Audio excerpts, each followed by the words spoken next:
And welcome again. तो जैसा कि पहले प्रीवियस वीडियोस में हमने बात की है स्टैटिस्टिक्स इन साइकोलॉजी, और उसी सीरीज में आगे बढ़ते हुए हम आज मीन, मीडियन और mode measures of central tendency पढ़ेंगे। इससे पहले हम पढ़ चुके हैं कि स्टैटिस्ट क्या होता है, क्या ये मैथ्स होता है, हम साइकोलॉजी में स्टैटिस्टिक्स क्यों यूज़ करते हैं और हम इससे क्यों डरते हैं और क्यों नहीं डरना चाहिए।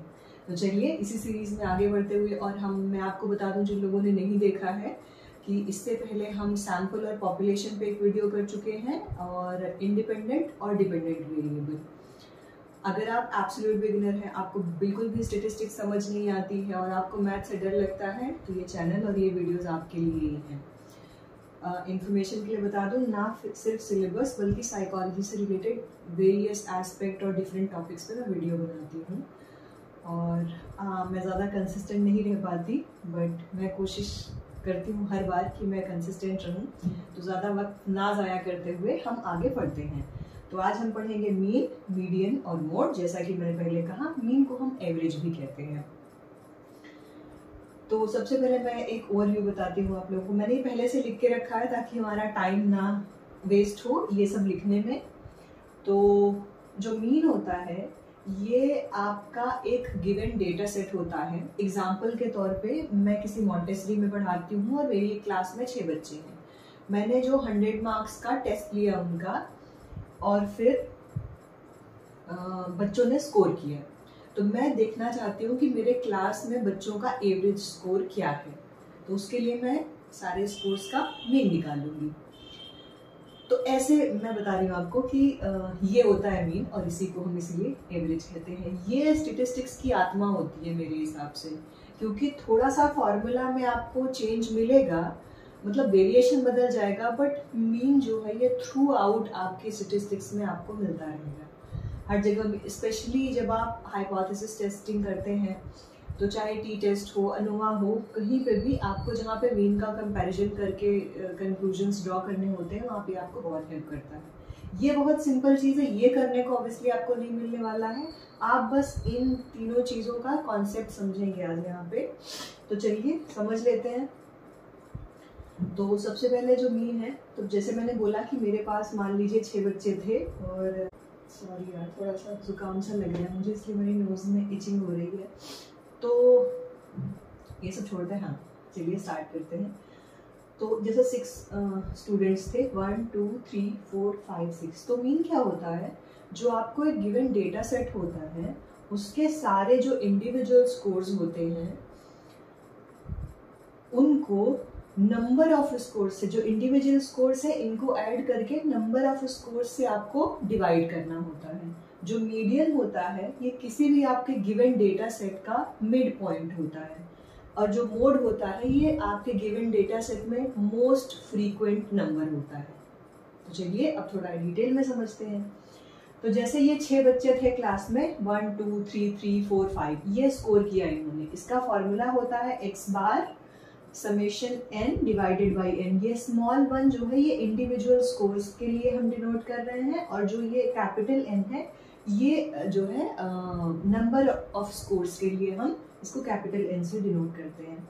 तो आपने इसको मैंने इसको ऐड किया, 18 डिवाइडेड बाई 6 3। तो हमारा मीन जो है यहाँ पे वो मेरी क्लास का 3 आ गया। बहुत सिंपल है, मैं वीडियो बहुत छोटा रखना चाहती हूँ ड्यू टू माई तबीयत एज वेल। तो अब चलते हैं मीडियन पे। आप बस कॉन्सेप्ट समझ लें, फिर जब हम एनपीसी पढ़ेंगे, नॉर्मल प्रोबेबिलिटी का, वहाँ पे भी आपको ये समझने को मिलेगा, और काफ़ी फिर आपको बहुत आसानी से चीज़ें समझ में आ जाएंगी। इसका रेलेवेंस आगे की एडवांस स्टैटिस्टिक्स में, सॉरी ये जो वर्ड्स फंबल करने से मुझे एक बात याद आई। मैंने एक और वीडियो में भी एक्सप्लेन किया था कि कुछ वर्ड्स होते हैं ना जो हम नहीं सही से बोल पाते, कुछ लोग ना प्रॉबेबली नहीं बोल पाते। मुझे स्पॉन्टेनियस बोलने में पहले बड़ी दिक्कत होती थी। आई नो लोगों को लग रहा होगा बड़ा आसान है, बट जैसे मैंने आप लोगों को, सॉरी इंटरप्शन के लिए, बट ऐसे थोड़ा इंटरेस्टिंग भी होगी क्लास। जब मैं नया गई थी साइकोलॉजी लैब में, तो हमें स्पैन ऑफ अटेंशन का एक्सपेरिमेंट करना था, और मैम ने बोला, हमारी जो लैब इंचार्ज थी, शी सेड कि आप लोगों को एक एक टेस्टोस्कोप दे दिया जाएगा और उसमें आप अपने डॉटेड कार्ड्स डाल के अपने पार्टिसिपेंट के साथ, सब्जेक्ट के साथ आप उसको देख के फिर आप अपना डेटा कलेक्ट करिएगा। मैं बोल ही नहीं पा रही थी टेस्टोस्कोप, मुझे 1 वीक लग गया था बोलने में। तो होती हैं चीज़ें हम सबके साथ। आप लोग को मन करे तो कमेंट्स में बताइएगा कौन सा वर्ड है जो आपको बोलने में तकलीफ देता है। तो चलिए, मीन हो गया, अब हम मीडियन पढ़ते हैं। मीडियन जैसा कि मैंने बोला, कोई भी आपका जो गिवन डेटा सेट होता है उसका मिड पॉइंट। अब इसमें ना कुछ रूल्स होते हैं। तो इसमें सबसे पहला रूल ये है कि आपका जो डेटा सेट है जो आपको मिला है उसको आपको ऑर्डर में अरेंज करना पड़ेगा, smallest to highest, highest to smallest, आपकी मर्जी है, आप कर सकते हैं। तो जैसे ये 1 2 3 3 4 5 ये ऑलरेडी अरेंज्ड है। मैं एग्जांपल के लिए आपको एक दूसरा लिख के दिखाती हूँ। मान लीजिए ये हमारा डेटा सेट नहीं, ये है, या यही सेम डेटा सेट मान लीजिए कुछ ऐसे दिया हुआ है आपको।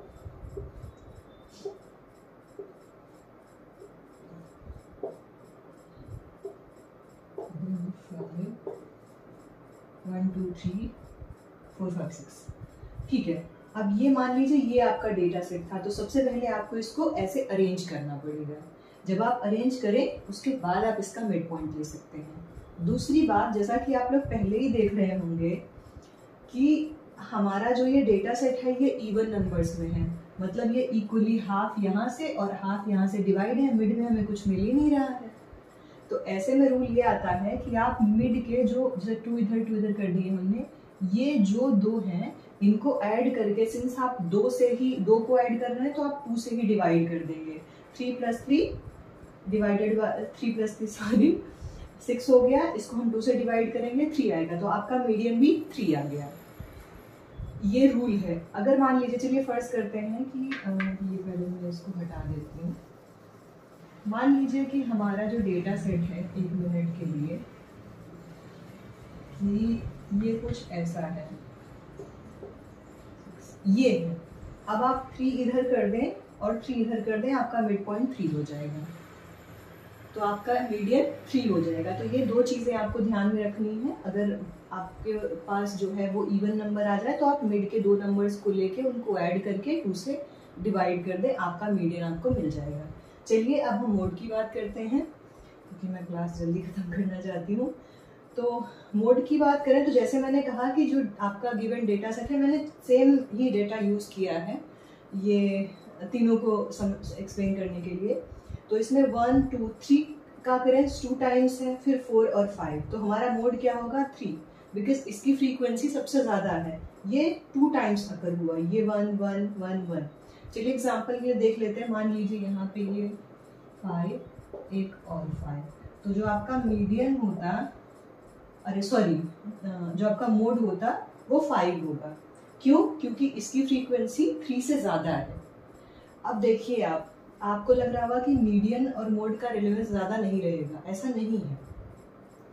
चलिए एग्जाम्पल के तौर पे लेते हैं कि ये 6 स्टूडेंट्स जो मेरे थे, मैंने जो टेस्ट है वो 100 मार्क्स का किया था और एक बच्चा उन 6 में से 100 स्कोर कर लेता है। अब बताइए मेरा मीन ड्रास्टिकली चेंज होगा या नहीं?